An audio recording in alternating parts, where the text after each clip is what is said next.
finish up the third quarter. It's not just about making shots. I even mentioned it to the guys in the locker room. I said, you guys are all probably thinking about those missed shots, open shots, or the ball was like rimming in and going out. I was like, I'm thinking about that was a game of beauty going down the stretch. We made a lot of tough plays. There was thoughtful possessions where we got open looks.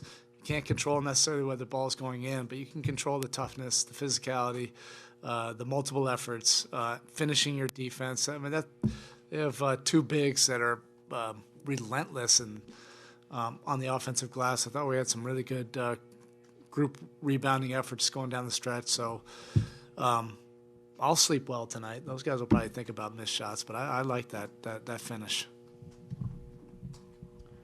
Of Detroit's 16 turnovers, 14 of them were live ball. They were all steals, and there were the two after the Jimmy's free throws early in the fourth there. When you say you're emphasizing being disruptive and creating those steals, how are you doing that? Did I say that? You did. Okay. Yeah. Go ahead. Is it as simple as telling them to be disruptive? Like, how do you? No, like you can't just be. I mentioned that play with Dwayne. Going back to that Chicago game, you can't just be irresponsible with it. But there's a certain activity level. There's a mental awareness and being ahead of the play, like being activated every single possession. There's a lot of plays that you can put your fingerprints on in an NBA game, or you can just chill out, on the weak side. That's not how we're going to win games. That's not how we're built to our strengths. We have speed, quickness, guys that can make plays defensively. We have to activate that, but you have to commit to it. I don't think it's an extra amount of physical effort, really. You have to do a lot of tough things regardless in this league. I think it's mental energy that you have to commit to. But we know already in a young season where we are, what it looks like when we're at our best defensively, and saw a lot of that tonight. Each of the games have been different, but can you put your finger on maybe what the issue has been on the defensive glass as far as the defensive rebounding? Just have to get better at it. It's been a little bit different each game. The first game was a bunch of bobbles, and missed blockouts. I think there was a better intention, tonight. Again, I'll have to look at it, but I think going down the stretch in the fourth quarter, there were a lot better blockouts. TB and H gave us some really good minutes, off the bench.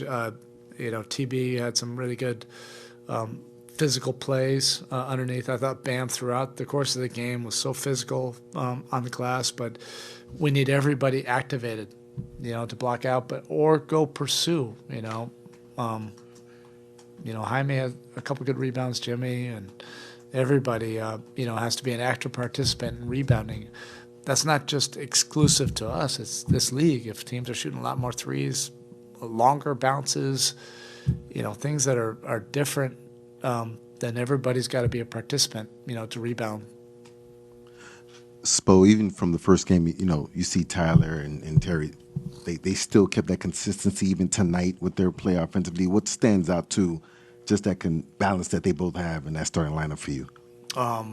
We have some great potential.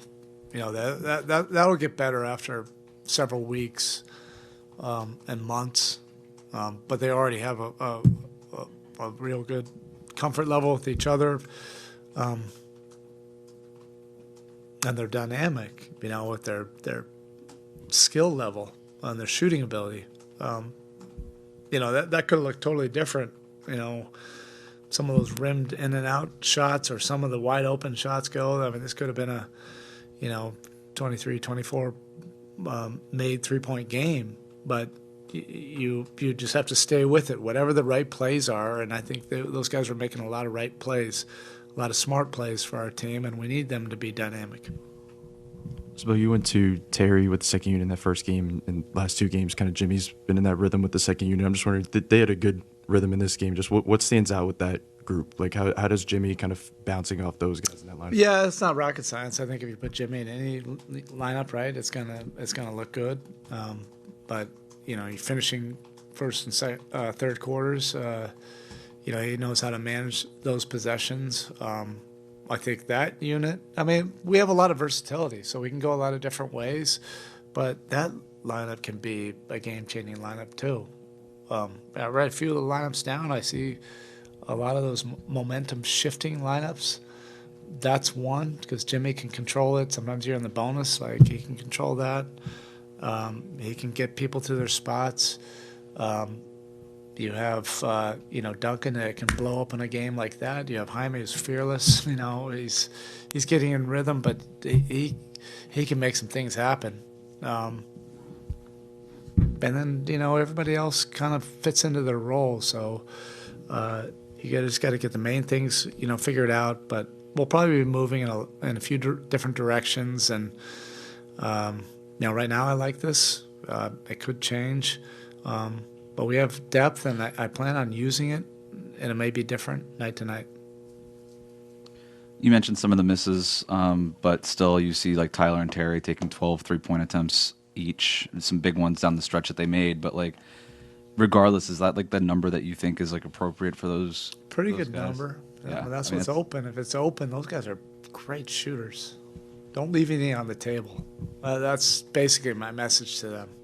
Don't ever finish a game and you left 4, 5, 6 wide open ones still out there. Those guys are killers. There's going to be a game where Tyler goes 10 for 13. Terry has full ability to go, 9 for, 13. Easy. I see it in practice all the time. Actually, that'd be a good goal. Just keep on getting the attempts up. Eventually, each one of these guys are going to have 10 makes in a game. That can happen for each one of them.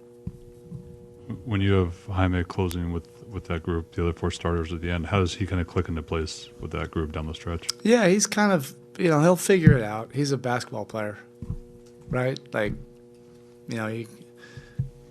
can play on the ball. He's got a knack for the ball. Defensively, he had a couple really good plays. A couple steals down, deflections when they're trying to throw it into Harris, and another one where he poked it away. He's a good defensive rebounder. He just has a knack for making the play, at the right time. And then offensively, he's fearless. He's not afraid of anyone or any moment. So, with that unit, he has to play a little bit more off the ball, but he knows how to play off the ball. He can cut. He gets into open spots. His three-point shooting is improving dramatically. And he also can handle. So sometimes I don't want, other guys to burn themselves out, so he can be a de facto point guard at times. He doesn't have to run the whole show, but he knows what I need from him, and he'll get better with everything. All right, thank you.